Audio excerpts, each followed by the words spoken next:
Hello, welcome to RC Node. Right, this is an update what I've been up to. This is part 2 of the Tundra. I had this off. This has been on all sorts of years old. They did have lights on it, but they fell off, so I just cut them off. I put that on the back with one of my homemade what do you call it? Sleeping bag mats. I don't know. And I put my winch on, but it needs to be wired because I've got to wire it in. It was a bit cheap wiring job, so, and I've got some shackles coming front and back. But the best thing is that now I've actually got the LiPo. I'll show you which LiPo it is, so you can purchase one yourself. And it paid about £8 for it. It's an 1800 Turnigy. It's a Turnigy one power system. It's 2S. It's only got a low charge, but I'm not interested in speed for this thing. Also, I didn't want to cut the mini Tamiya plugs off this just in case I sell it, because I know somebody will actually snap this up, because it has got a third channel on it also, so you can have lights on and off or winch up and down. There is a way of doing it, but I haven't got it on 3 channel. Unfortunately, the channel I've got is only a 2. Motor, quite impressed with it, to tell the truth. It's got a lot of torque for a little thing. I've also moved the suspension up one. There's now a bit of clearance. As you can see, sorry about this, but I've not been feeling too well for the last couple of days. Oil and shocks seem to need doing. They've put the spaces for the shocks. You can actually see them there. They've packed them in, so to me, I'm gonna have to give them a good service. I want this horrible, stupid movement gone. It seems to be no, like, you know, well, realism, so to speak. Yeah, I know that it's only a budget motor, but if you're gonna buy something, at least put a bit of an effort into it. So I've cut the front off to fit the winch on. And the best thing about these little things, they move forward and they move backwards, so I can mess around with body styles, which is a good thing, because as you all know, I like doing Context shells, and I most probably invest in getting another shell.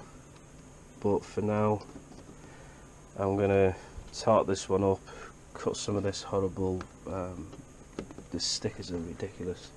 The only way of getting around this is to do my work on it and take it off. And then I was thinking about building my own interior, so when I take this off, the interior stays there, so I can put my batteries in it. But yeah, you go with it. I've got to stop that from happening first. They put the shocks on the inside, I believe, so let's put that back down there. I'm going to make this video quick. I've got to get working on clockwork, so there you go, that's on. The remote is a bit yeah, I think if you're going to buy this, it'll be okay for the, you know, for a starter, but if you like me and a few of my viewers, they like a better quality in the radio. So this is the debut run, as you can tell. It has lights on the front and back. I'm not being funny, but it is quite nippy. I've got a LiPo in there, don't forget, which hasn't really been fully charged yet, so there you go, bit of torque twist, but I do that on purpose because I like to know how much. There is a lot of power there. As you can hear, it's a bit, I think it's brilliant. I'm sorry, but I really do like it. Sometimes you have to follow your gut instinct, and now the shell's a little bit higher and the suspension, there's a bit more clearance in there. Haven't done any climbing with it yet, I haven't been out, so I think I would upgrade. The servo's a bit wobbly on it, I don't like it. There's a few corners cut. The ECX one that came out in America and Canada, did you notice that?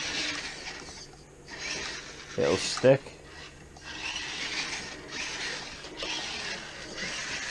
So that's the running of it. As you can tell, that's it. Finger, middle, flat out. That's fast enough for this car. Yeah, so the difference with the LiPo is fantastic. I did try it with the other battery. It was so boring.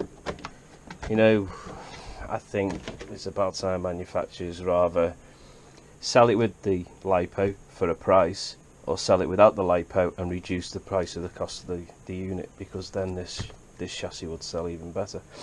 As you can tell, I made a plate. No, I haven't got a plate with it. I've got myself some 3B10 hex wash based button nuts, I don't know. And as I was putting it together, as you can see, it seems to be the wiring was just rubbish.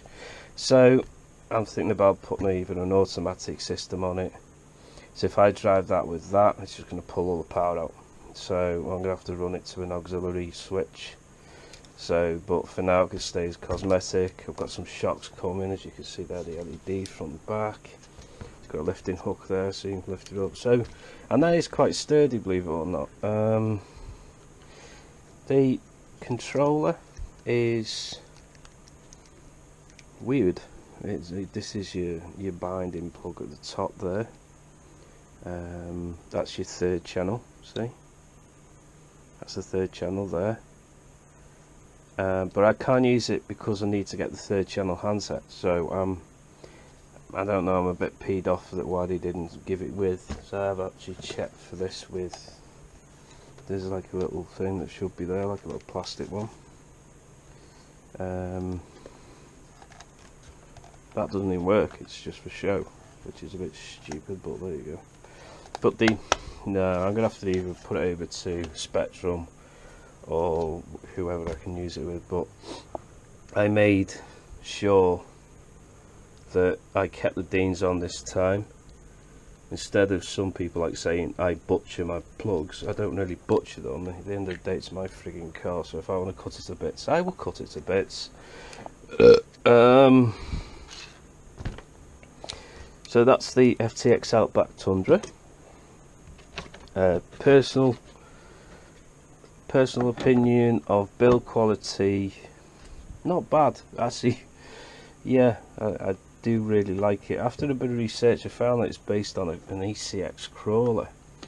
I forgot the name. All my friends will put it at the bottom what it's actually called, but all they've done is put a few extensions on it, on the axles, and a few upgrades, because apparently when it was a crawler it did suffer from a few problems.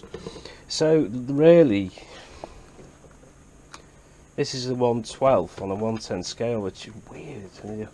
I can see where they're going with it now. They're keeping the budget down, but as you can see there, see how small they've put these extenders on the inside, see? And then what they do, they bring the wheel out. So if I was to take all that off, I'd have a crawler, which is not really a bad idea. But I think there's something, if you were ever into stuff like Kyosho Mini Z's, that feeling you have, well, I've got the same feeling for this. This one, it goes, as you just see, it's got a quick response to it. I don't know what the climbing radius is like. Put some of Neil's stickers on the back of there, see? I love Devon. Fat Willies, of course. And then I put some things on there. I don't know if I'm going to keep this on. I might take it off or put it on the bonnet, and I want to do something here, but I don't know yet. I'll see. I'll work that out.